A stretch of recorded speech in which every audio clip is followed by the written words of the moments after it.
यहां तक हम पहुंचे थे। इस प्रकार ज्ञानी पुरुष को चाहिए कि वह कर्मों में आसक्त पुरुषों को आदर पूर्वक समझाकर उनसे निषिद्ध कर्मों का स्वरूप से सर्वथा त्याग करवाए और विहित कर्मों में से सकाम भाव का त्याग करने की प्रेरणा दे। तो निषिद्ध कर्म मत करिए और जो आपके विहित कर्म है उनको करिए, लेकिन सकाम भाव, वो कामना जो है वो निकाल दीजिए। बंधन का कारण कामना है, कर्म नहीं है। अपने आप में बार बार बोला जाता है ना कि कर्म बंधन जो है, तो कर्म की वजह से बंधन होता है। कर्म जो है उसमें कामना जब जुड़ जाती है तो फिर वो बंधन होता है कि भाई मैं ये कर्म मैंने किया, इसका फल मुझे मिलना चाहिए। प्रॉब्लम कामना है, प्रॉब्लम कर्म नहीं है, इसको याद रखिएगा। तत्वज्ञ महापुरुष और भगवान दोनों में ही कर्तृत्वाभिमान नहीं होता, अतः वे केवल लोक संग्रह के लिए ही कर्तव्य कर्म किया करते हैं, अपने लिए नहीं। साधक को भी अपने लिए कुछ नहीं करना चाहिए, क्योंकि स्वरूप में कर्तृत्व नहीं है। यहाँ पे दो चीजें समझ लेंगे। अपना मतलब आपका शरीर है तो शरीर को पोषण करना पड़ेगा, उसको यथा योग्य आहार विहार देना पड़ेगा, नहीं तो फिर वो शरीर बीमार पड़ जाएगा। तो आपको शरीर दिया है तो शरीर का पोषण करिए। आपका मन जो है, वो मन जो है उसको स्वच्छ रखिए, उसके ऊपर धूल मैल रजोगुण तमोगुण का मत जमने दीजिए। तो आपका स्वच्छ मन, आपका सुदृढ़ और सुंदर शरीर, और फिर आपकी बुद्धि जो है, वो बुद्धि बहुत बड़ा टूल है। वो बुद्धि जो है उसको आप अगर परमात्मा की तरफ लेके जाना चाहते हैं, अच्छे विचारों की तरफ लेके जाना चाहते हैं, तो फिर सत्संग का फायदा उठाइए। तो मन जो है, वो मन बुद्धि शरीर प्राण, ये सारे के सारे आपने जो उपकरण है, जो करण है, अंतःकरण बाह्यकरण, इनका सदुपयोग किया। अब आता है प्रॉब्लम अहंकार का। अहंकार जो है वो आपको, मतलब आपके रथ को हाईजैक करके रखा हुआ है। अहंकार जो है, वो अहंकार आपको ऐसा भास करवाता है कि ये जो है, ये तुम ही, मतलब क्या कहना चाहिए, कर रहे हो। और अहंकार के साथ जुड़ने की वजह से हम ये संसार को अपना मानकर संसार में भटकते हैं। इसलिए भगवान कृष्ण आगे के श्लोक में इस बात को अच्छी तरह से स्पष्ट करने वाले हैं। लोगों को उन्मार्ग से हटाकर सन्मार्ग में लगाना लोक संग्रह है। लोक संग्रह का उपाय है शास्त्र के अनुसार ठीक आचरण करना, पर भीतर में साधक यह भाव रखे कि मुझे अपने लिए कुछ नहीं करना है। वह लोगों में यह न कहे कि मैं अपने लिए कुछ नहीं करता। वो मतलब एक स्वाभाविक ढंग से वो होता रहे। हम लोग जब कॉलेज जाते हैं, हम लोग जब इंस्टीट्यूशन में जाते हैं, हम लोग जब ऑफिस जाते हैं, तो अपने साथ कुछ नहीं लेके जाते हैं, सिर्फ अपना टिफिन लेके जाते हैं। वहां पे ऑफिस का काम करते हैं, वहां की चीजों को वहीं छोड़ देते हैं और फिर वापस आते हैं। उसी प्रकार से हम जब संसार में आए थे तो अकेले आए थे, कुछ लेके नहीं आए थे। और संसार से जाएंगे तो भी अकेले जाएंगे, कुछ लेके नहीं जाएंगे। सारी चीजें यहीं छोड़ना, जैसे ऑफिस में छोड़ते हैं, इंस्टीट्यूशन में छोड़ते हैं। आपका जो कर्म का क्षेत्र है, उस कर्म के क्षेत्र में आपको जो दिया है वो चीज यहीं पे रहने वाली है, ये बात बिल्कुल फैक्ट है। इस विवेक को अपने साथ रखिए।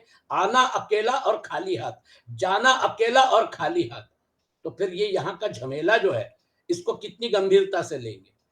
और आना रहना और जाना, ये पूरा इक्वेशन जो है, इस पूरे इक्वेशन को 180 डिग्री मत देखिए, 360 डिग्री देखिए, पलट के देखिए।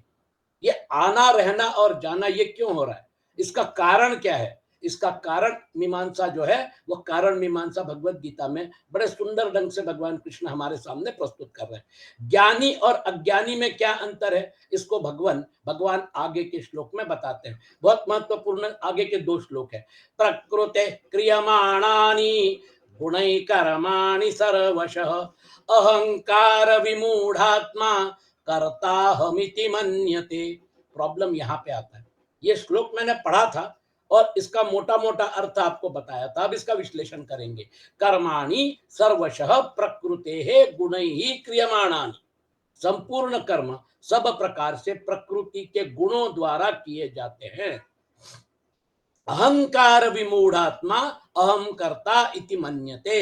परंतु अहंकार से मोहित अंतःकरण वाला अज्ञानी मनुष्य मैं करता हूं ऐसा मान लेता है। बस यही प्रॉब्लम है।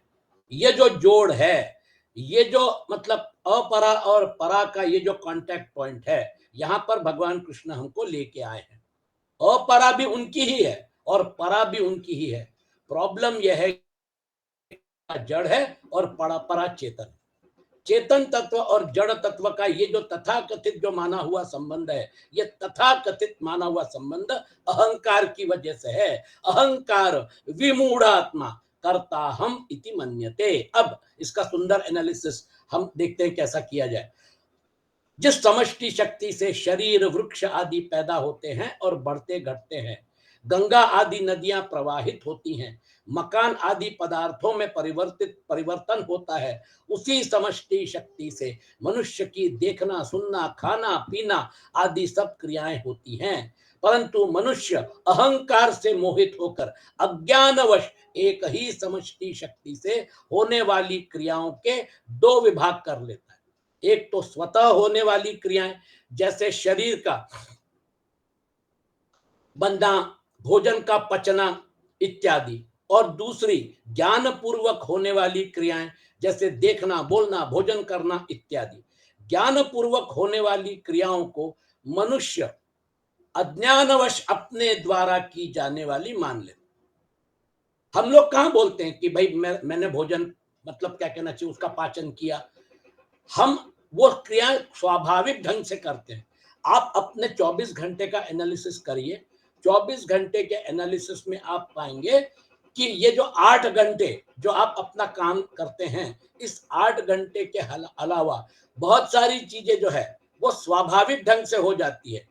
आप अपने खुद के लिए, शरीर के पोषण के लिए भोजन करते हैं, शरीर को तंदुरुस्त रखने के लिए मतलब व्यायाम करते हैं। आप शरीर के साथ मतलब क्या कहना चाहिए, अपना जो कर्म किया है तो थक जाते हैं, तो फिर आप विश्राम करते हैं। 24 घंटे में से 14 घंटे जो है ये आपके ऑटो मोड में, भूख लगती है हम खाना खाते हैं, हम पानी पीते हैं, है ना, हमारी सांस चलती रहती है, ये सारी क्रियाएं तो ऑटोमेटिकली हो रही है ना। ये सारी क्रियाएं जो है, उन सारी क्रियाओं के साथ आपका संबंध है या नहीं है कोई फर्क नहीं पड़ता। आपका काम चलता रहता है, अन्न पचन होता रहता है।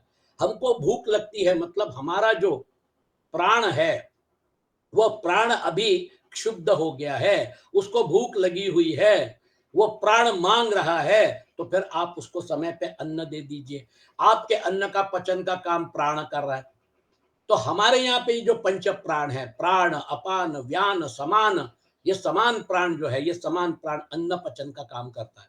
तो प्राण जो है वो अपना काम कर रहे हैं, भूख लगना, इस प्रकार से ये सारी क्रियाएं ऑटो मोड में हो रही है। समस्या वो सिर्फ 8 या 9 घंटे का जो है, मैं कर रहा हूं, मैं ऑफिस जा रहा हूं, मैंने ऑफिस में काम किया, वहां पर अभी हमको फोकस करना है कि आपने काम किया, आपने कर्म किया, बहुत अच्छी बात है। अब उसको एनालाइज करते हैं, देखते हैं कैसा होता है वो।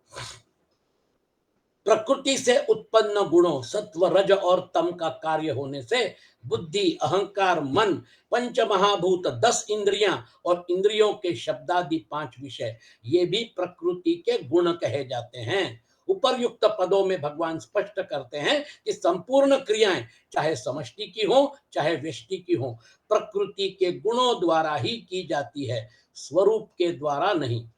इसका मतलब क्या हुआ, मेरे अंदर जो प्रकृति है, आपके अंदर जो प्रकृति है, वही क्रिया कर रही है।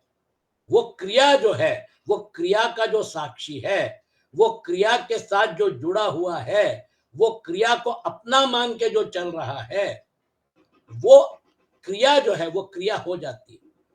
क्रिया करने वाले कौन है, क्रिया करने वाले आईपीएल हुई, आईपीएल चल रही है। ये प्लेयर जो है, ये प्लेयर को खरीदा जाता है मोल भाव करके, और उनको अच्छी कीमत देके आईपीएल की टीम में शामिल कर लिया जाता है।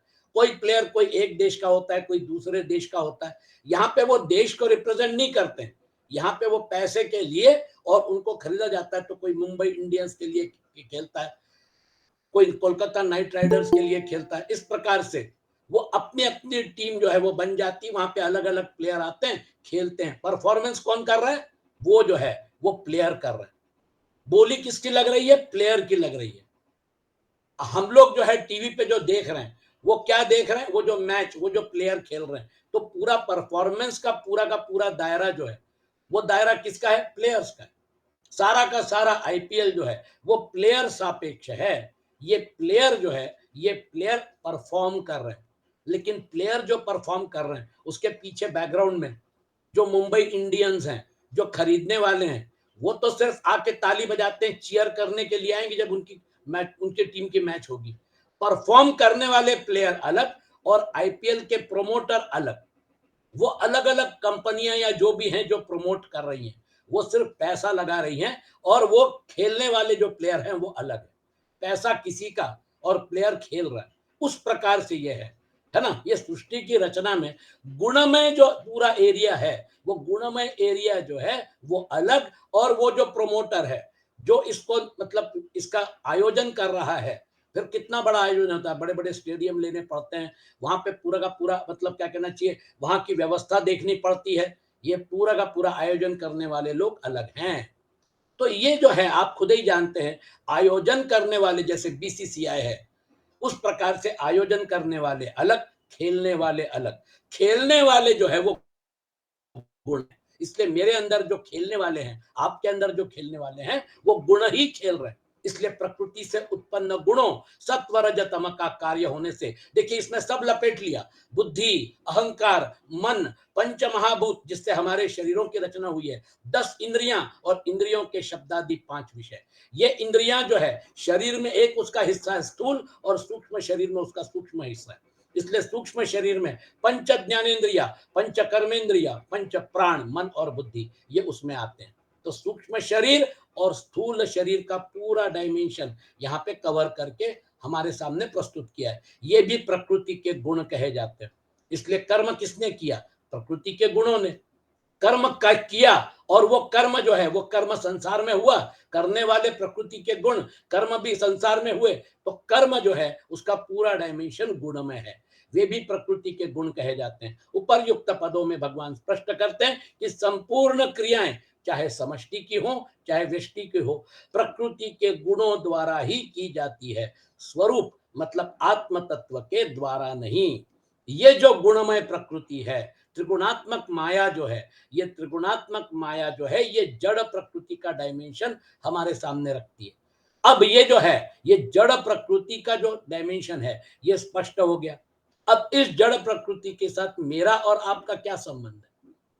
मेरा और आपका माना हुआ संबंध है। वास्तव में आत्म तत्व एक ही है, वो आत्म तत्व एक ही है, लेकिन मैं मेरे शरीर से जुड़ा हूं, आप अपने शरीर से जुड़े हुए हैं। हम अलग अलग व्यक्ति के रूप में यहां पर प्रस्तुत हैं, ये बात तो फैक्ट है। हम अलग अलग व्यक्ति के रूप में यहां हमारा अस्तित्व जी रहे हैं, ये भी फैक्ट है। ये तथाकथित जो अलग अलग दिखने वाला है, यही हमारा भ्रम है। लेकिन ये अगर ना हो तो व्यवहार के लिए कम से कम 2 लोग चाहिए। खरीदना और बेचने बेचने का व्यवहार अगर है तो खरीदने वाला और बेचने वाला चाहिए। अगर खरीदने वाला जो है ना, वो ना हो तो फिर बेचेगा क्या? इसलिए व्यवहार के लिए 2 चाहिए। आप किसी भी प्रकार का व्यवहार देखिए, एक ही व्यक्ति है, एक ही तत्व है, वो व्यवहार नहीं कर सकता। इसलिए व्यवहार के लिए उसको अलग अलग अलग अलग हमने उसको रूप दिया हुआ है। सोना ले लीजिए, सोने का बिस्किट हो या सोने का स्लैब हो, वो सोने का जो स्लैब है उसको व्यवहार में अगर उतारना है, तो व्यवहार में उतारने के लिए हम क्या करते हैं, उससे हम जेवरात बनाते हैं, अलग अलग किस्म के गहने बनाते हैं, और फिर वो व्यवहार में उतरता है तो वास्तव में सोना। लेकिन व्यवहार में उतरने के लिए उसके स्वरूप को सुंदर ढंग से मॉडिफाई किया है। और फिर आप जाइए किसी भी ज्वेलर की दुकान में और अभी रेट देखिए, है ना।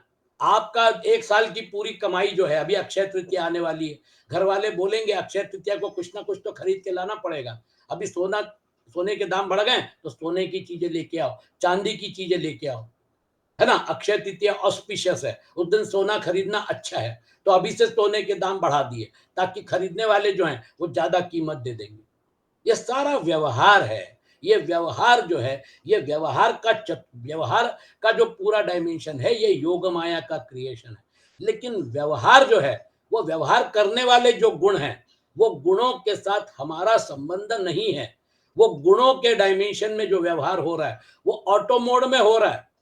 ऑटो मोड में हो रहा है मतलब आप अगर मान के भी अगर कर्म करते हैं तो भी आपको जिन औजारों के साथ कर्म करना पड़ेगा वो भी गुणों गुणों के ही औजार है। आप खुद तथाकथित आप खुद कुछ नहीं कर सकते।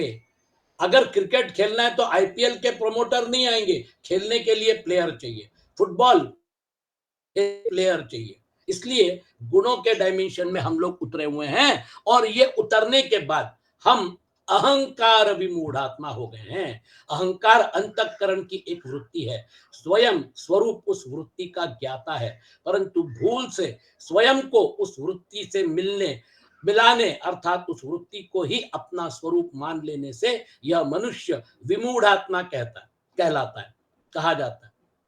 यानी प्रॉब्लम विमूढ़ आत्मा और अमूढ़ है। जो विमूढ़ है वो जीवात्मा है, और जो अमूढ़ है वो परमात्मा है।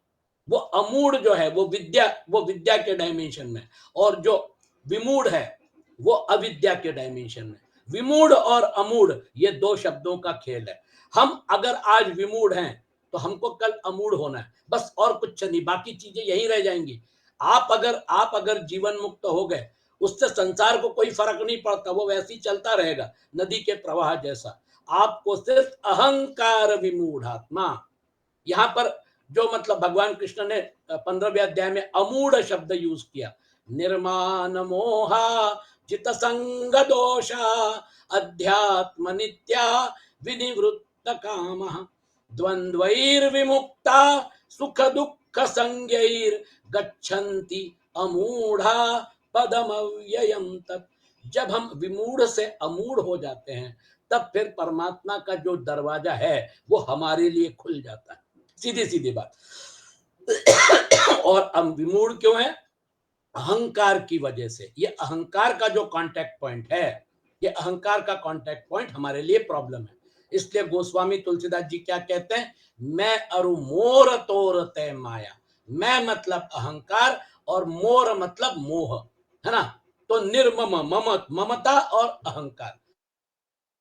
तो इसलिए भगवान कृष्ण बोलते हैं निर्मम, निस्पृह और निरहंकार। ये तीन चीजें अगर हो गई तो अभी आज इसी वक्त हम विमूढ़ से अमूढ़ हो जाते हैं। ये प्रोसेस है, सिंपल प्रोसेस है। हमको कॉम्प्लिकेशन जो है वो कॉम्प्लिकेशन चूंकि अलग अलग ढंग से उसको प्रस्तुत किया जाता है, इसलिए हम उसके साथ मतलब जुड़ नहीं पाते।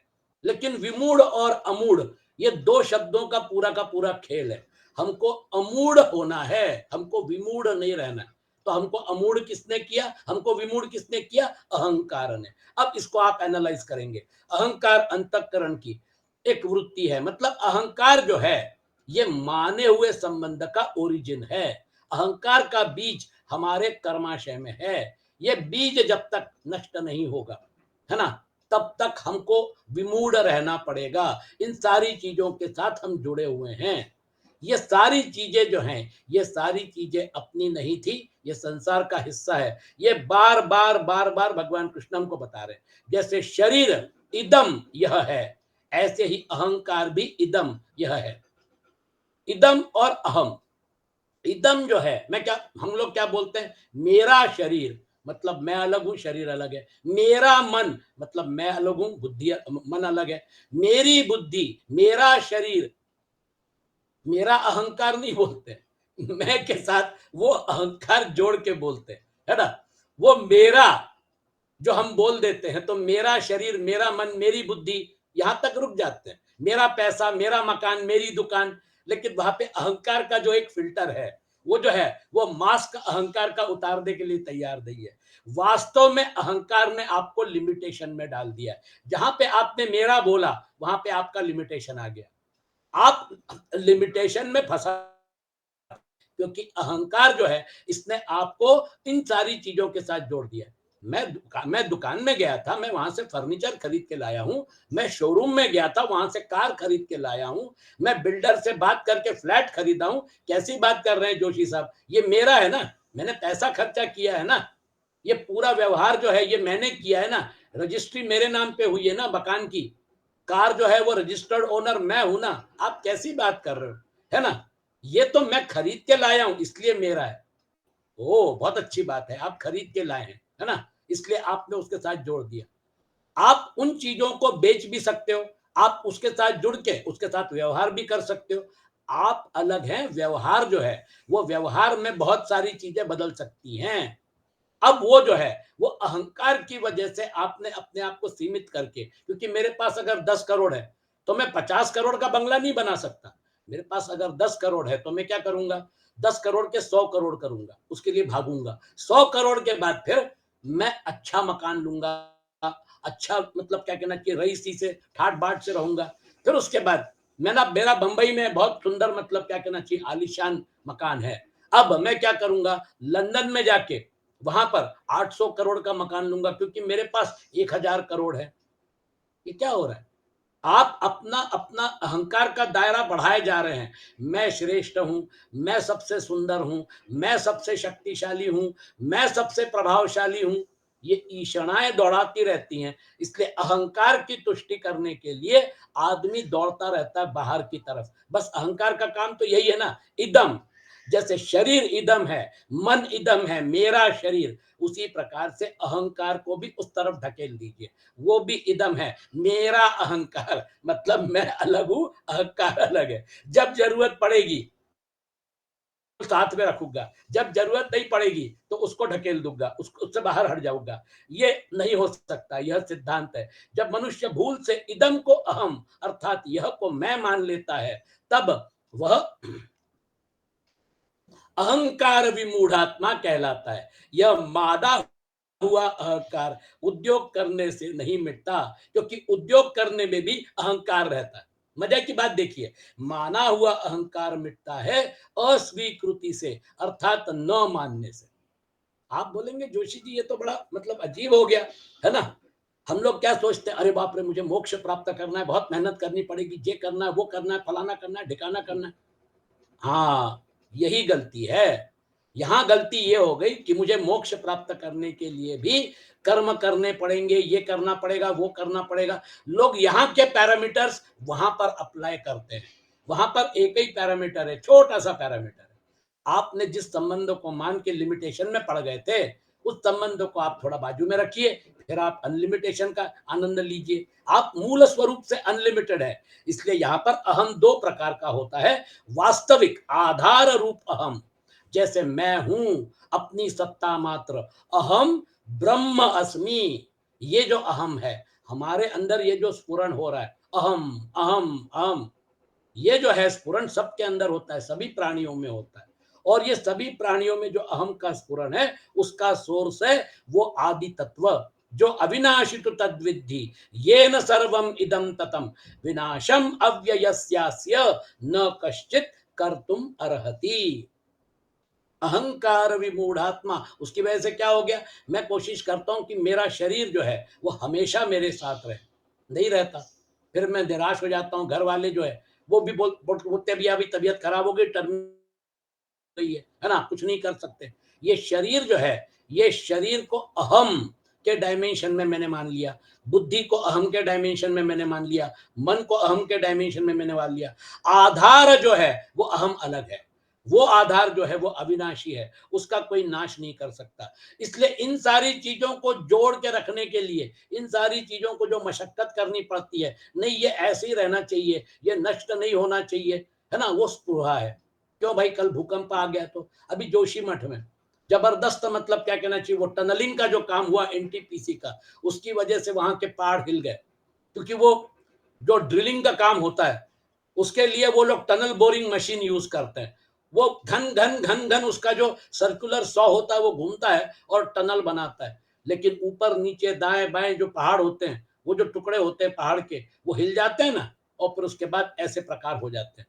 इसलिए बड़े संभल के काम करना पड़ता है। अब आप बताइए, संकट आ गए तो मकान में क्रैक आ गई, रहना मुश्किल हो गया, वहां से लोगों को विस्थापित हो करना पड़ा।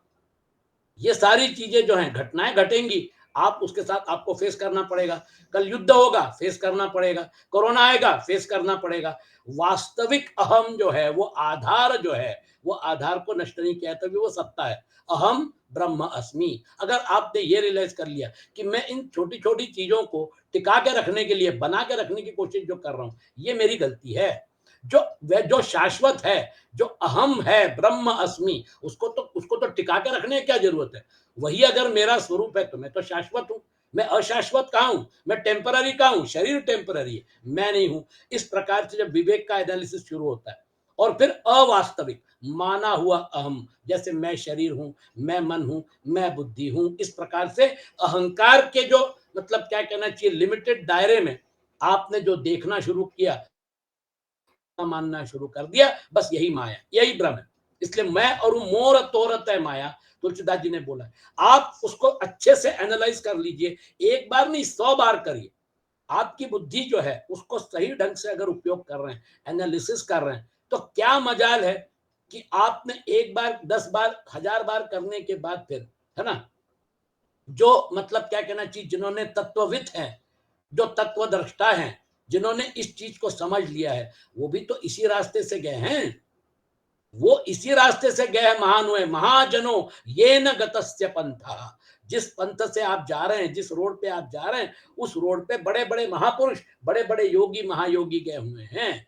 इसलिए ये जो रास्ता है, ये रास्ता जो परमात्मा की तरफ जाता है, ये बड़ा पवित्र है। इसकी शुरुआत जो है वो भक्ति से करिए, कर्म से करिए, जो भी आपको कोई भी योग करना है करिए, लेकिन एनालिसिस जो है, ये एनालिसिस यहाँ पे शुरू होता है। एक होता है वास्तविक, मतलब सत्ता मात्र, वो सत्ता मात्र आपसे कोई छीन नहीं सकता। मैं भी सत्ता मात्र हूं, आप भी सत्ता मात्र हैं, लेकिन अलग अलग जो दिख रहा है ये भास है। बस ये बात अगर क्लियर हो गई तो आत्म तत्व एक ही है। यही आत्म तत्व ऊर्जा प्रदान कर रहा है, यही आत्म तत्व अधिष्ठान है ये पूरे व्यवहार के लिए। सिंपल बात। वास्तविक अहम स्वाभाविक एवं नित्य और अवास्तविक अहम अस्वाभाविक एवं अनित्य होता है। अतः वास्तविक अहम विस्मृत तो हो सकता है पर मिट नहीं सकता। इसलिए अर्जुन बोलता है नष्टो मोह स्मृतिर्लब्धा। उसकी विस्मृति जब हो जाती है, वास्तविक अहम की जो विस्मृति हो जाती है और अहंकार जन्य सारी क्रियाएं अपनी लगती हैं, वास्तविक लगती हैं, तो फिर वो अवास्तविक वास्तविक हो जाता है। इसलिए नष्टो मोह स्मृतिर्लब्धा, ये स्मृति जैसे अर्जुन को प्राप्त हुई भगवत गीता सुनने के बाद, वैसे आपको और हमको अगर प्राप्त नहीं हुई तो फिर हमारे भगवत गीता का ये जो अध्ययन है, ये अध्ययन कहीं ना कहीं कम पड़ गया। कोई बात नहीं, आप भगवत गीता एक बार नहीं अनेक बार पढ़ेंगे। भगवत गीता तो हमारा धर्म ग्रंथ है, लेकिन उसका मेन टेक अवे क्या है? स्मृतिर्लब्धा। इसके लिए ये प्रोसेस शुरू हुई है। ये बहुत सुंदर श्लोक है। तो मनुष्य से भूल यह होती है कि वह वास्तविक अहम अपने स्वरूप को विस्मृत करके अवास्तविक अहम मैं शरीर हूं को ही सत्य मान लेता है। शरीर मतलब 3 शरीर, तो उसमें सब आ गया, अहंकार बुद्धि मन वगैरह वगैरह सब आ गए, है ना। बस यही प्रॉब्लम था। तो एक बात अगर ये स्पष्ट हो गई, वास्तविक अहम और अवास्तविक अहम, वास्तविक अहम को कोई मिटा नहीं सकता। इसलिए अहम ब्रह्म अस्मि तत्वमसि श्वेत केतु, उद्दालक ऋषि उसको बोल रहे हैं, श्वेत केतु तुम वो हो मूल रूप से, ये नहीं हो। अब न इति ये जो है ये वो नहीं है, ये जो है वो नहीं है। यानी ये जो है ये आभास जो है, ये आभास जो है, मतलब मैं अगर सोना समझना चाहता हूं तो जो मुझे गहना दिख रहा है, ये गहने के अंदर मैं सोना देख रहा हूं, मैं सोना देख रहा हूं, गहना नहीं देख रहा हूं। गहना अभी गायब हो गया, मुझे सोना दिखना शुरू होता है। उसी प्रकार से जब आप वहां पहुंच जाते हैं, जब आप आत्म तत्व तक पहुंच जाते हैं, तो फिर उसके बाद ये पूरा का पूरा ब्रह्मांड जो है, ये पूरा का पूरा जीव जगत का जो खेल है, ये फिर ब्रह्ममय हो जाता है। इसलिए आदि शंकराचार्य बोलते हैं ब्रह्म सत्यम जगन मिथ्या जीवो ब्रह्मैव नापर। जब हम वहां पे चले जाते हैं तो फिर हम अलग कहाँ हैं? हमारा जीव भाव नष्ट हो गया तो जीवात्मा और परमात्मा में भेद कहाँ है? और यही तो सारी श्रुतियां, यही तो सारा वेदांत बोलता है। सर्व वेदांत सारम यत ब्रह्मात्मैकत्व लक्षणम। मेरे अंदर आत्म तत्व, आपके अंदर आत्म तत्व, ये शाश्वत है, अविनाशी है, इसको कोई नष्ट नहीं कर सकता, और यही हमारा मूल स्वरूप है। वहां पे मैं और आप अलग अलग कहाँ है? मैं और आप एक ही हैं, अलग अलग यहाँ पे दिख रहे हैं, और यहाँ पे दिख रहे हैं, और ये व्यवहार जो है, इस व्यवहार में हम लोग मतलब अपना पार्टिसिपेशन कर रहे हैं। इसलिए वास्तविक अहम स्वाभाविक एवं नित्य है, अवास्तविक अहम अस्वाभाविक एवं अनित्य है। और अतः वास्तविक अहम विस्मृत तो हो सकता है पर मिट नहीं सकता, और अवास्तविक अहम प्रतीत तो हो सकता है पर टिक नहीं सकता। बहुत सुंदर विश्लेषण है। मनुष्य से भूल यह होती है कि वह वास्तविक अहम अपने स्वरूप को विस्मृत करके अवास्तविक अहम को ही सत्य मान लेता है। यही तो अर्जुन का मोह था। महाराज, गुरु द्रोणाचार्य को कैसे मारूंगा, भीष्म पितामह को कैसे मारूंगा, महाराज मुझे नपुंसक मत बोलिए। दूसरा अध्याय जो शुरू होता है, अर्जुन की आंखों में आंसू है, करुणा भरी हुई है। महाराज मैं युद्ध नहीं करना चाहता हूं, उसका कारण यह है कि मैं मरने से नहीं डरता हूं, मुझे आप नपुंसक मत बोलिए, मैं गुरु की हत्या नहीं करना चाहता, भीष्म पितामह की हत्या नहीं करना चाहता, ये सारे मेरे रिश्तेदार हैं, कुटुंब का नाश नहीं करना चाहता हूं। आप मुझे इस घोर कर्म में मत लगाइए। पूरी भगवत गीता उसी दिशा में आगे बढ़ रही है। ये जो मोह था, ये मोह तब जाके नष्ट होता है। 18वां अध्याय, नष्टो मोह स्मृतिर्लब्धा। ये 18 अक्षौहिणी सेना जो खड़ी हुई है, सब अपने अपने अहंकार से प्रेरित, अपने पीछे अपने सेना को लेकर ये सारे के सारे क्षत्रिय राजा जो हैं, ये यहाँ पे पहुंचे हैं। क्यों? क्योंकि एक धर्म युद्ध जो है, उस धर्म युद्ध को परमात्मा ने निर्णय लिया है कि यह धर्म की स्थापना करनी है, इसलिए यह धर्म युद्ध है। और फिर अर्जुन को बोलते हैं, अर्जुन ये सब मैंने ही किया कराया है, तुमको सिर्फ निमित्त बनाया, अपना गांडी उठाओ, युद्ध करो। निमित्त मात्रम भव सभ्यताचिन माम अनुस्मर युद्ध च, मेरा स्मरण करो और युद्ध करो। महाभारत तो हो गया 5,500 साल पहले। आज हमारा जो रोल है, हमारे सामने जो मतलब स्टेज है, इसके ऊपर हमको परफॉर्म करना है। भावना वही होनी चाहिए जो अर्जुन को बताई, क्योंकि कर्म जो है वो गुण कर रहे हैं। युद्ध कौन करेगा? गुण करेंगे। युद्ध करने के लिए क्या चाहिए? मन, बुद्धि, अहंकार, शरीर चाहिए। वो सारे के सारे वहां मौजूद है। लेकिन आत्म तत्व जो है वो तो इससे अलग है ना। एक ही आत्म तत्व पूरी 18 अक्षौहिणी सेना में विद्यमान है, और फिर भी एक युद्ध जैसा प्रसंग सबके सामने। अलग अलग राग अलापते हैं, है ना सब लोग। वो जो दुशासन है, वो जो दुर्योधन है, वो जो कर्ण है, सब वहां पे आए थे। और वो जो है उनको अपने किए की सजा मिली। वहां पर वो जो पूरा का पूरा प्रसंग है, वो बिल्कुल रियल लाइफ सिचुएशन थी। वो रियल लाइफ सिचुएशन में से भगवान कृष्ण अर्जुन को निकालकर नष्टो मोह स्मृतिर्लब्धा, और फिर उसके बाद तत्प्रसादान मयाच्युत स्थितोस्मि गत संदेह करिष्ये वचनम तव। महाराज अब मुझे समझ में आ गया कि जब तक मैं शरीर में हूं, तब तक शरीर के साथ मेरे जो विहित कर्म है वो मुझे करने पड़ेंगे। Do your duty. ये पूरा का पूरा 360 डिग्री डायमेंशन के ऊपर जरूर विचार करिए। मनुष्य से भूल यह होती है कि वह वास्तविक अहम अपने स्वरूप को विस्मृत करके अवास्तविक अहम, मैं शरीर को ही सत्य, मैं शरीर हूं को ही सत्य मानता है। कर्ताहम इति मन्यते। यद्यपि संपूर्ण कर्म सब प्रकार से प्रकृति जन्य गुणों के द्वारा ही किए जाते हैं, तथापि अहंकार से मोहित अंतःकरण वाला अज्ञानी मनुष्य कुछ कर्मों का कर्ता अपने को मान लेता है, कारण कि वह अहंकार को ही अपना स्वरूप मान लेता है। अहंकार के कारण ही मनुष्य शरीर, इंद्रियां, मन आदि में मैंपन कर लेता है और उन शरीर आदि की क्रियाओं का कर्ता अपने को मान लेता है। यह विपरीत मान्यता मनुष्य ने स्वयं की है, इसीलिए उसको मिटाना भी वही, वो मिटा भी वही सकता है, उसको मिटा भी वही सकता है। उसको मिटाने का उपाय क्या है? इसे विचार पूर्वक न मानना, क्योंकि मान्यता से ही मान्यता कटती है। आपको समझ में आ रहा है? मान्यता से ही मान्यता कटती है। मैं मेरे देश की तरफ से खेलता हूं क्रिकेट, है ना। आईपीएल में मेरा मेरा दुश्मन देश का, है ना, कोई पाकिस्तान की टीम का, कोई बांग्लादेश की टीम का, कोई भारत की टीम का जो प्लेयर है ना, सब इकट्ठे हो जाते हैं वहां पे, क्योंकि वो एक अलग मिक्सअप होता है। अब ये फुटबॉल लीग जो होती है, वो फुटबॉल लीग में भी अलग अलग देशों से खेलने वाले प्लेयर जो होते हैं, तो कोई रियल मैड्रिड के लिए खेल रहा है ना, तो अलग अलग जो क्लब्स है वो क्लब के लिए खेलते हैं, क्लब उनको पैसा देती है।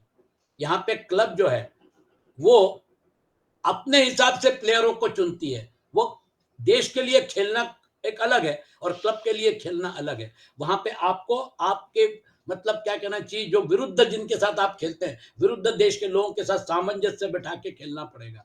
वहां पे अगर कोऑर्डिनेशन कम हो गया तो फिर प्रॉब्लम हो जाएगा। इसलिए वो क्या करता है, वो फिर जब रियल मैड्रिड के लिए खेलता है तो फिर वो रियल मैड्रिड के साथ मान्यता रखता है।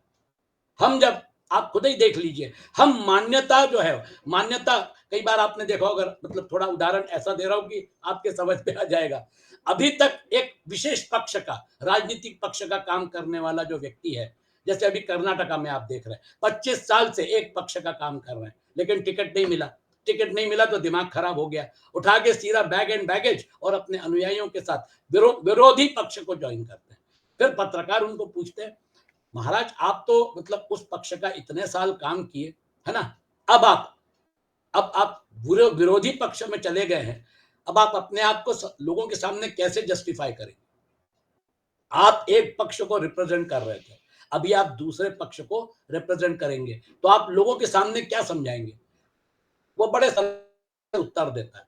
वो बोलता है देखो वो पक्ष जो है वहां पे आज मुझे न्याय नहीं मिला, वो पक्ष अन्यायी है, वो पक्ष अपने इतने साल काम करने वाले लोगों के साथ अगर न्याय नहीं कर सकता तो वो पक्ष में रहने का क्या मतलब है। अब मैं पूरी कोशिश करके उस पक्ष को चुनाव में हराऊंगा, है ना। मान्यता, अभी तक तो ये पक्ष की मान्यता थी, मान्यता बदल गई, टोपी बदल गई। एक मान्यता जब पहली पहली मान्यता को क्रॉस करने के लिए दूसरी मान्यता जब मैदान में उतरती है वो भी उतनी स्ट्रांग रहती है। अभी तक जितना मतलब जद्दोजहद करता था अपने पहले वाले पक्ष के लिए, उससे डबल जद्दोजहद करता है उसको हराने के लिए। क्या हो गया, मान्यता बदल गई। ऐसा मान्यता का खेल है और कुछ नहीं। एक करना होता है और एक न करना। जैसे करना क्रिया है ऐसे ही न करना भी क्रिया है।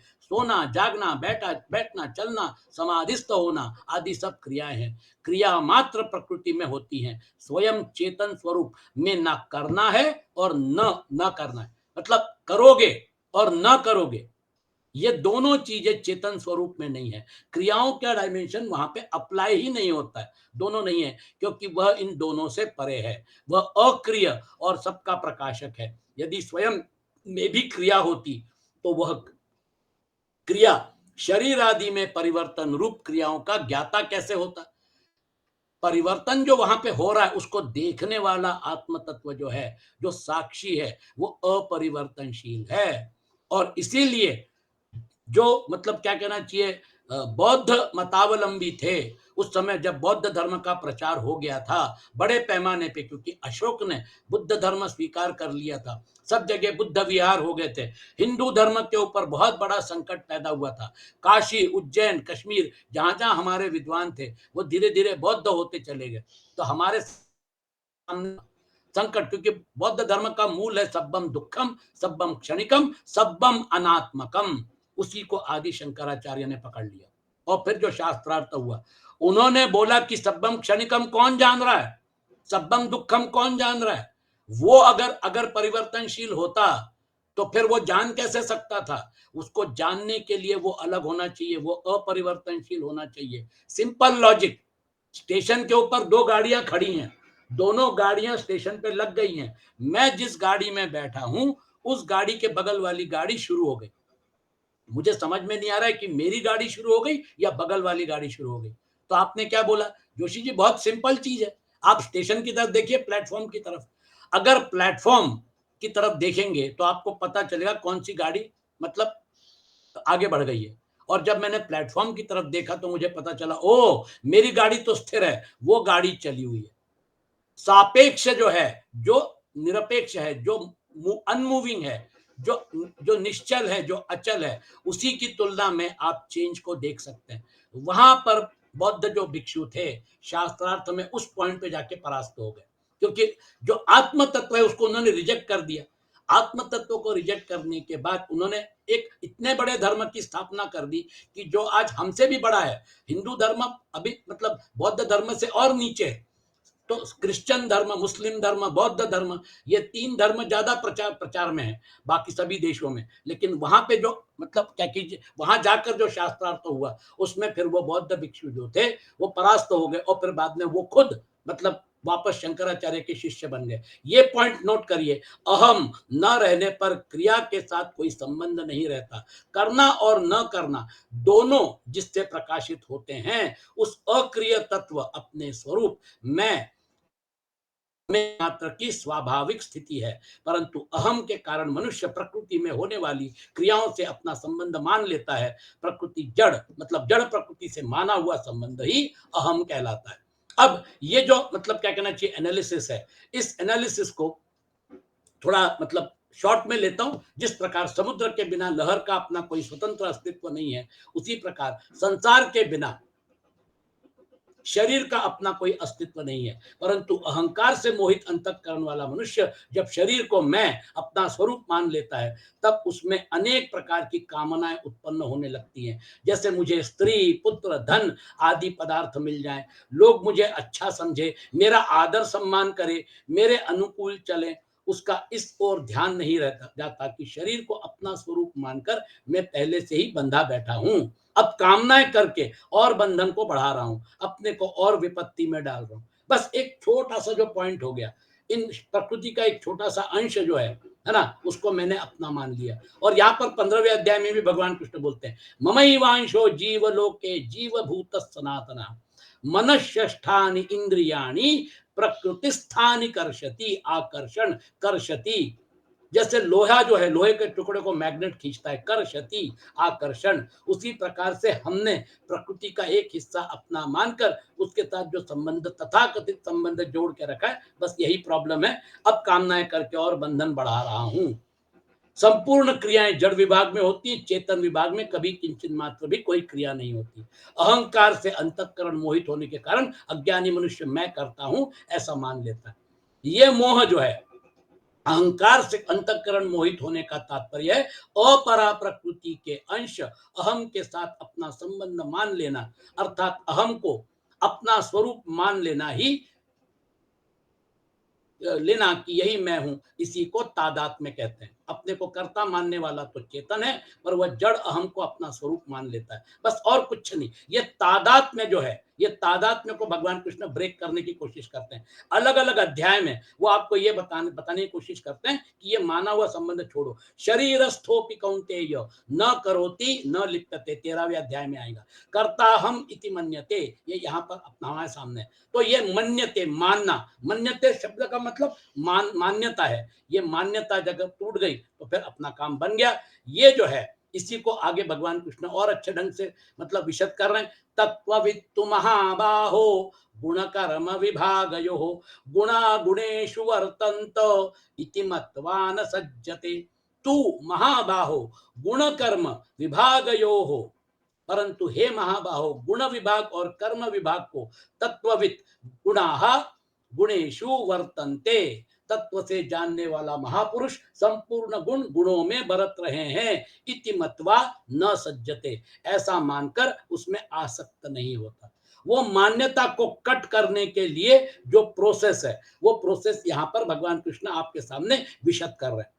तू महाबाहो गुण कर्म विभागयो तत्वविद गुणाः गुणेषु वर्तन्ते। अगर मुझे पता चल गया कि ये पूरा का पूरा आईपीएल जो है, ये आईपीएल खेलने वाले जो मतलब प्लेयर हैं, ये प्लेयर ही खेल सकते हैं।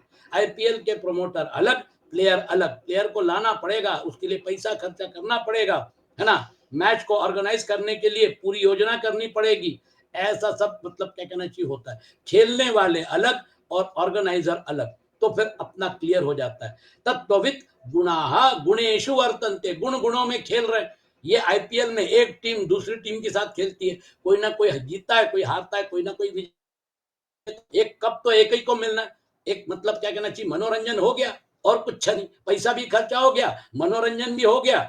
तो ये सारा परमात्मा ने जो खेल तैयार करके रखा हुआ है, ये मनोरंजन ही है, लीला है, इसलिए उसको लीला बोलते हैं। अल्टीमेट एनालिसिस में ये सारी चीजें जो हैं, ये वहां जाकर खत्म हो जाती है कि ये ब्रह्मा का दिवस, ब्रह्मा की रात्रि, एक ब्रह्मा के बाद दूसरा ब्रह्मा, ये सारा का सारा परमात्मा की लीला है।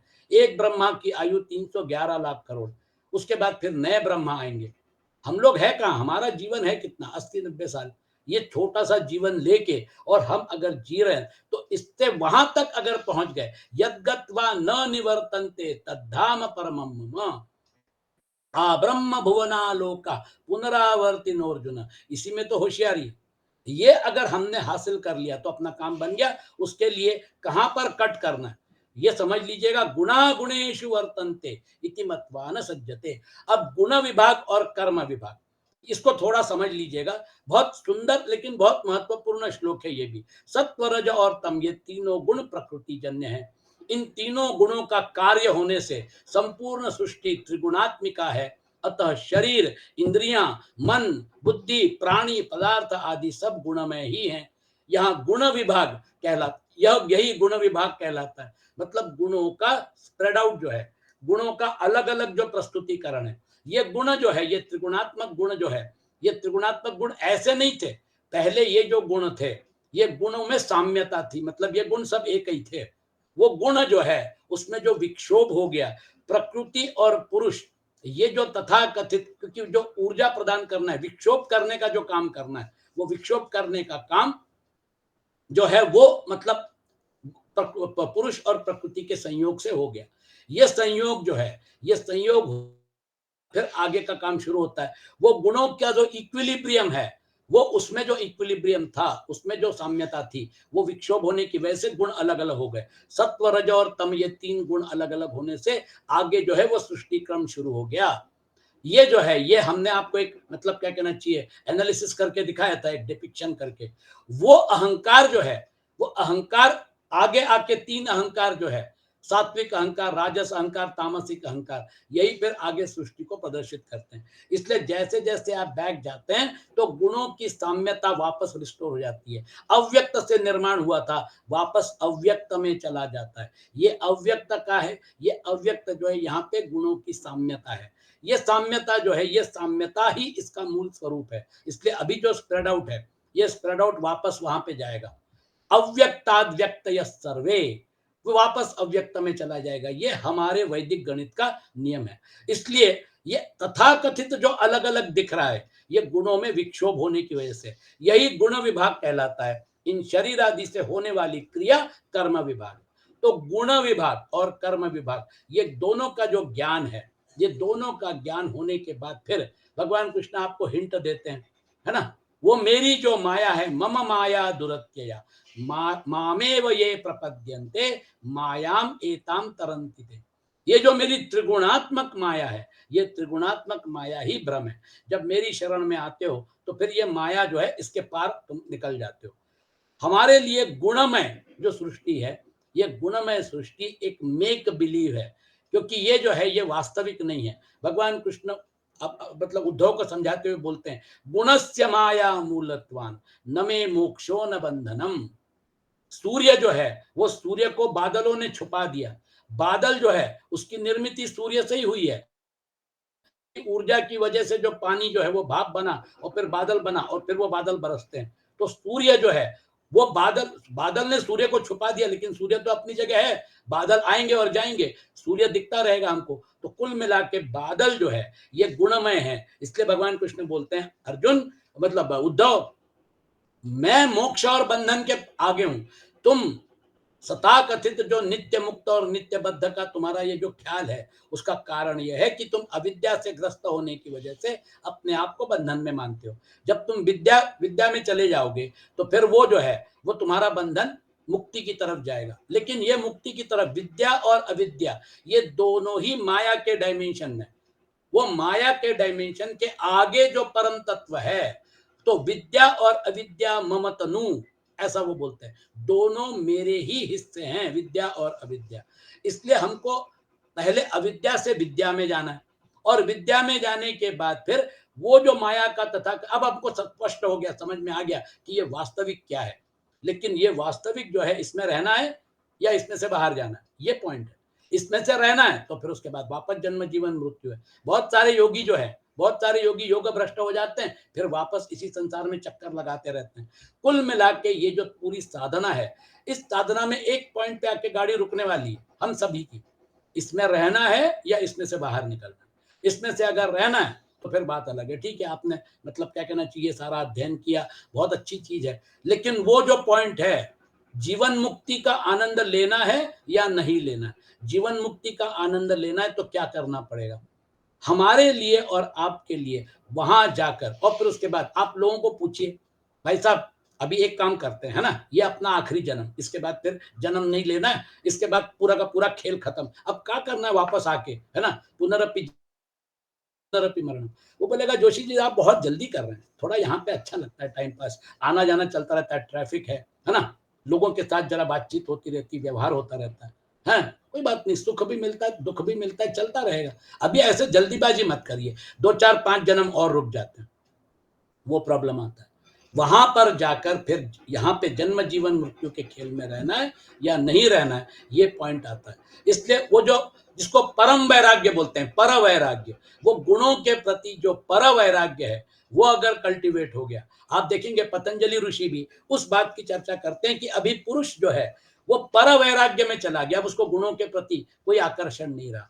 और फिर उसके बाद वो गुण जो है, चित्त जो है, वो गुणों का प्रोडक्ट था, इधर चित्त गुणों में लीन हो गया, और उधर पुरुष जो है, पतंजल योग सूत्र शुरू ही वहां होता है, योग चित्त वृत्ति निरोध।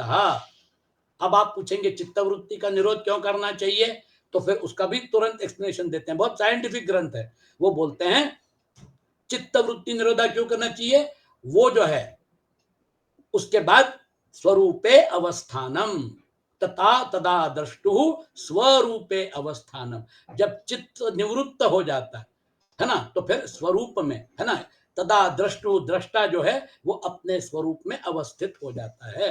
तो चित्त को निरुद्ध करो, और फिर आगे पूरा अष्टांग योग वगैरह वगैरह बहुत सुंदर विश्लेषण करके कैवल्य पाद में वो बोलते हैं कि वो जो है पर वैराग्य जो है, अब उसको गुणों में कोई इंटरेस्ट नहीं है, तो गुण में चित्त गुणों में लीन हो जाता है, और जो मतलब क्या कहना चाहिए दृष्टा जो है वो अपने स्वरूप में विलीन हो जाता है। इस प्रकार से सुंदर एनालिसिस पतंजलि ऋषि भी करते हैं। तो हमारे सामने ये जो सिंपल एनालिसिस है, गुण विभाग और कर्म विभाग, गुण और कर्म अर्थात पदार्थ और क्रियाएं निरंतर परिवर्तनशील हैं, पदार्थ उत्पन्न और नष्ट होने तथा क्रियाएं आरंभ और समाप्त होने वाली है। हम स्कूल में गए, स्कूल से बाहर निकले, कॉलेज में गए, कॉलेज से बाहर निकले, जॉब किया, रिटायर हो गए, घटनाएं घटती हैं, और फिर धीरे धीरे हमारे स्कूल के मित्र जो है वो धीरे धीरे संबंध छूटते जाते हैं, कॉलेज के मित्र संबंध छूटते जाते हैं, अपना जो आपने जॉब किया था वो अलग अलग होते जाते हैं, संसार में परिवर्तन होते जाता है। तो ये जो कर्म विभाग जो है, तो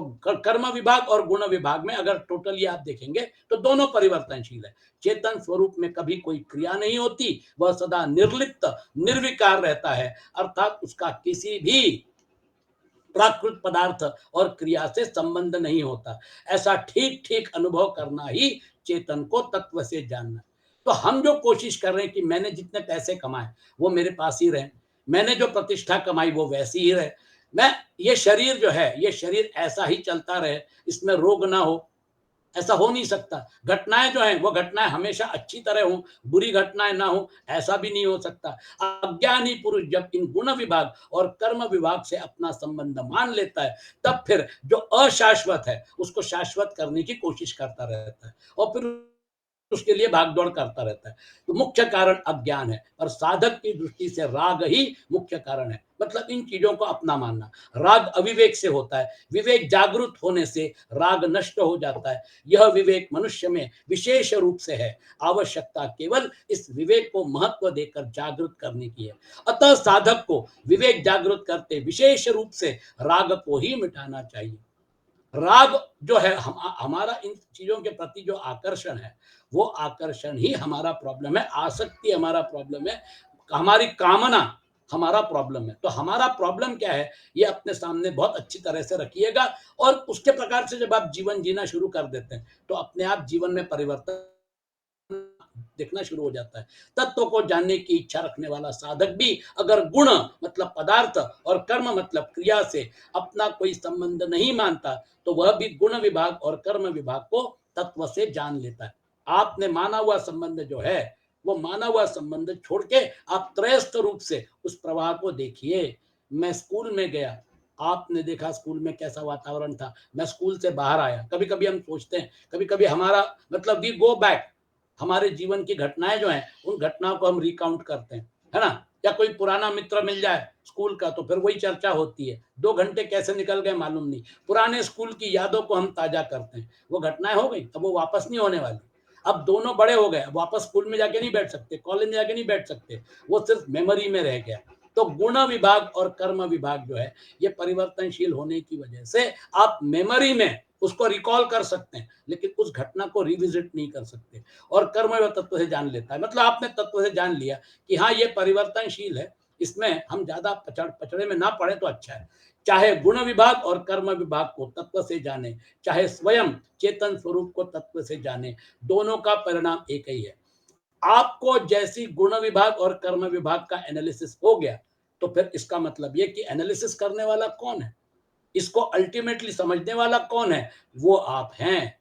तो एनालिसिस जो है वो एनालिसिस आपने किया, गुण विभाग से जैसे ही अलग हो गए तो फिर आप कहाँ हैं, आप यहां हैं, आप अहम में हैं, जिसको कोई नष्ट नहीं कर सकता। ऑटोमेटिकली जब आप एनालिसिस कर सकते हैं, है ना, तो फिर आप पिक्चर देख रहे हैं, आप पिक्चर 3 घंटे की देखिए, आप उसमें पूरे मशगूल हो गए, पूरे मस्त हो गए, और फिर उसके बाद द एंड होने के बाद आप पिक्चर इतनी आप भावुक हो गए थे उस पिक्चर में कि आपके आंसू से आंसू निकल रहे थे, रुमाल से आप आंसू पोंछ रहे थे, पूरे भावनामय हो गए थे।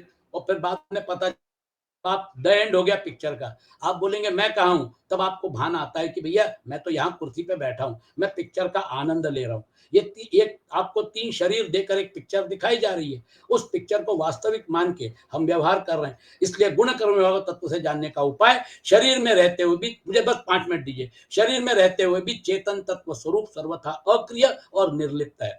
13वें अध्याय में भी वही बोलेंगे भगवान कृष्ण, जब यह शरीर आदि को मैं नहीं है, तब यह मैं होने वाली क्रिया मेरी कैसे हुई। तात्पर्य है कि शरीर, इंद्रियां, मन, बुद्धि आदि सब प्रकृति के कार्य हैं और स्वयं इनसे सर्वथा असंबद्ध और निर्लिप्त है। इनमें होने वाली क्रियाओं का कर्ता स्वयं कैसे हो सकता है? कर्ता गुण है, आप सिर्फ उसको जो एक तथाकथित जो प्रोसेस शुरू कर दिया, जैसे सूर्य जो है वो यहाँ पे पृथ्वी पे जो घटनाएं घटती है उससे उसका वो अगर ना हो तो ये घटनाएं ना घटे, लेकिन इन घटनाओं से उसका कोई संबंध नहीं है, ये घटनाएं होती रहती हैं। उसी प्रकार से वो आत्म तत्व है जिसके साक्षी भाव में, जिसके ऊर्जा की वजह से, जो चेतन तत्व जो है उसकी ऊर्जा से ये सारा का सारा प्रोसेस चल रहा है। तो गुणा गुणेशु वर्तन्ते, ये जो एस्पेक्ट है, प्रकृति जन्य गुणों से उत्पन्न होने के कारण शरीर, इंद्रिया, मन, बुद्धि आदि भी गुण ही कहलाते हैं और इन्हीं से संपूर्ण कर्म होते हैं। अविवेक के कारण अज्ञानी पुरुष इन गुणों के साथ अपना संबंध मानकर इनसे होने वाली क्रियाओं का कर्ता अपने को मान लेता है। ये अगर पॉइंट बिल्कुल क्लियर है तो फिर हमारे लिए इस श्लोक का अर्थ बिल्कुल स्पष्ट हो गया। हम भोक्ता जो बने हैं उसका कारण हमारे सामने बिल्कुल अपने स्पष्ट हो जाए। 13वें अध्याय के 31वें श्लोक में भगवान ने बताया कि शरीर में स्थित होने पर भी पुरुष वस्तुतः न तो कुछ करता है और न लिप्त होता है। शरीरस्थोपि कौन्तेय न करोति न लिप्यते। पुरुष तो केवल प्रकृतिस्थ होता, अर्थात प्रकृति से तादात्म्य मानने के कारण सुख दुखों के भोक्तृत्व में हेतु कहा जाता है। पुरुष सुख दुखा नाम भोक्तृत्व हेतु उच्यते। तो कुल मिलाकर अगर आप इस डायमेंशन के साथ अगर जुड़ जाते हैं तो पता चलता है कि फिर ये यहाँ शरीर में रहना, शरीर से जाना आना, रहना जाना, जीवन मृत्यु, ये सारा का सारा गुणमय डायमेंशन जो है, ये गुणमय डायमेंशन का जो डर है ना, अच्छा ही होना चाहिए, बुरा नहीं होना चाहिए, ये सारा का सारा अपने आप धीरे धीरे धीरे धीरे ये सारा का सारा आपके दिमाग से उतरना शुरू हो जाता है।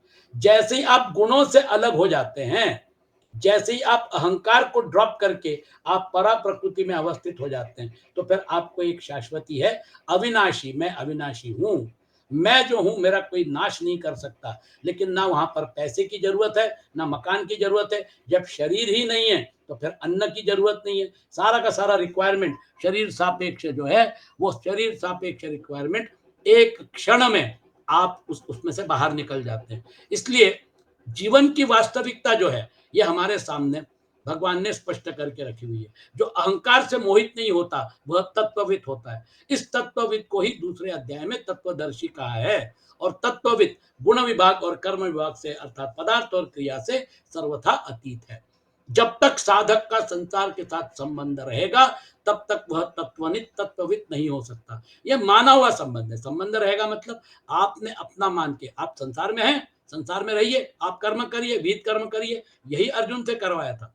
सिर्फ आपका एटीट्यूड माम अनुस्मर युद्धेच, आपका एटीट्यूड वो होना चाहिए कि कर्म बाहर के लिए, योग मेरे लिए। हर कर्म जो आप करेंगे उसमें आप उसको रीइंफोर्स करिए कि मैंने जो कर्म किया परमात्मा को समर्पित कर दिया। ना टेंशन रहेगा और ना कुछ भी रहेगा। आपने कर्म परमात्मा को समर्पित कर दिया तो आप अच्छा कर्म करेंगे। दूसरी बात, वो कर्म परमात्मा को समर्पित कर दिया तो फिर अहंकार से वो कर्म हट गया, तो फिर वो अहंकार उसके साथ न जुड़ा होने की वजह से वो कर्म आपके अकाउंट में जमा नहीं हुआ, वो अकर्म में कन्वर्ट हो गया।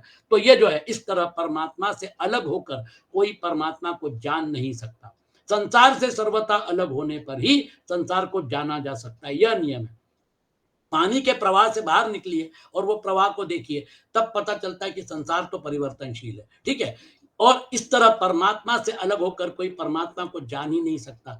परमात्मा से एक होकर ही परमात्मा को जाना जा सकता है, यह नियम है। कारण यह है कि वास्तव में इस संसार से अलग हैं हम हमारा मूल स्वरूप संसार से अलग है और परमात्मा के साथ एक है। शरीर की संसार के साथ एकता है और हमारी स्वयं परमात्मा के साथ एकता है। बस यही तो पॉइंट है। बार बार इसी को तो अपन लोग चर्चा कर रहे हैं कि परमात्मा को जानने के लिए परमात्मा बनना पड़ेगा। ब्रह्मविद ब्रह्मैव भवति। हम उसको छोटी सी लिमिटेड बुद्धि से जानने की कोशिश करते हैं, मन से जानने की कोशिश करते हैं। वो इतना व्याप्ति उसकी जबरदस्त है कि आप उसको उन चीजों से, उन टूल से नहीं जान सकते। इसलिए हमारे यहाँ उपनिषद में बोला है ब्रह्मविद ब्रह्मैव भवति। वो जो है आपको ब्रह्म होकर ही ब्रह्म को जानना पड़ेगा। और वो कैसा है? आत्मना आत्मानं पश्यन् आत्मनि तुष्यति। वहां पे आपके तथाकथित जो संसार के टूल्स हैं वो किसी काम के नहीं है। तो जैसी संसार से विलग हो गए तो संसार समझ में आ गया। अब परमात्मा से जुड़ गए परमानेंटली तो परमात्मा समझ में आ गया।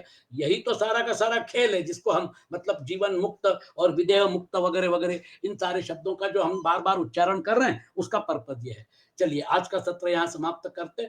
ओम असतो मा सद्गमय तमसो मा ज्योतिर्गमय मृत्योर्मा अमृतं गमय। ओम शांति शांति। ओम।